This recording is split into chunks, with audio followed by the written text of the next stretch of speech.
In the past few days, quite a lot has happened, and in the midst of the whole Super League fallout, I think we've missed the fact that Mourinho has been sacked by Tottenham, and furthermore, Tottenham has become the first club in Mourinho's career that he's left with no trophies. And I think it's time that we start to look at the sort of effect Mourinho has on a club and the effect that he has on the culture at a club. Throughout his whole career, Mourinho has essentially followed a trend that can only be described as Mourinho-esque. When he comes in, there's a certain mystique about him, and everyone is excited at the club. Less so in recent years, mind you, but as a general trend in his career, by the time he's associated with your club, you're definitely thinking very highly of that club and as a fan of your management for managing to be associated and linked with a manager of such high caliber. By the time he's signed, he's making big promises, not necessarily nebulous claims, but he speaks in a very magnanimous way, which is part and parcel of who he is. That's not to say that he's a charlatan and that he doesn't deliver, but he speaks very highly. He speaks about what he intends to do, what he intends to implement throughout his time at the club.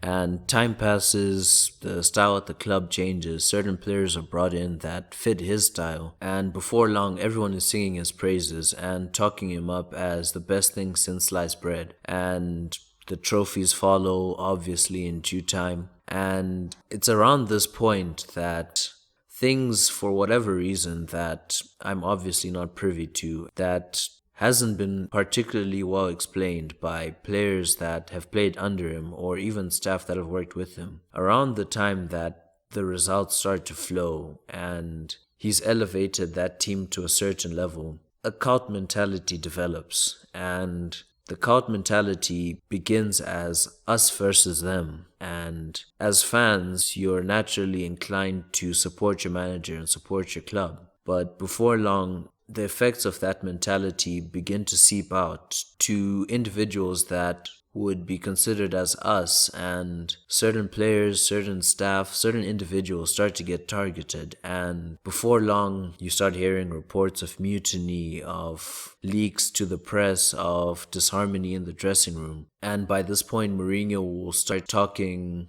not so positively about either all his players or a select few or even just one player in the press. And by this time it's quite obvious that he's lost the dressing room.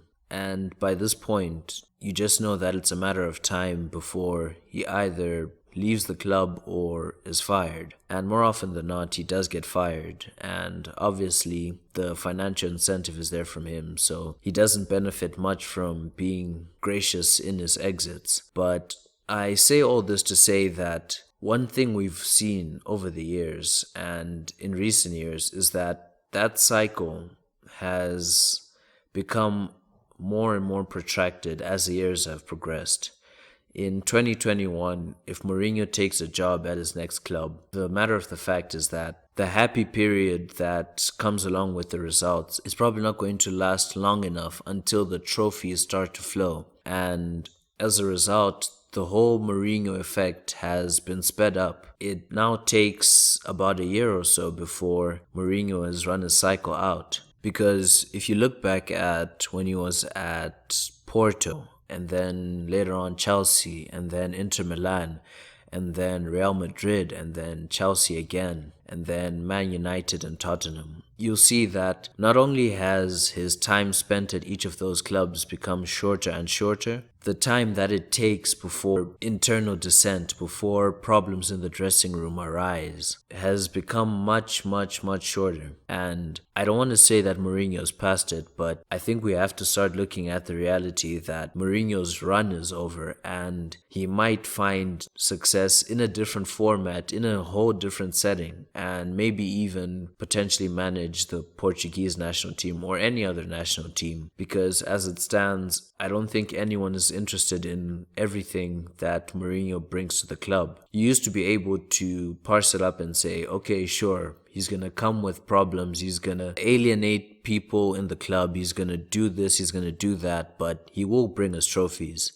He's not even offering that anymore. So, what can you say that Mourinho is particularly valued for at this moment in time? I really don't know.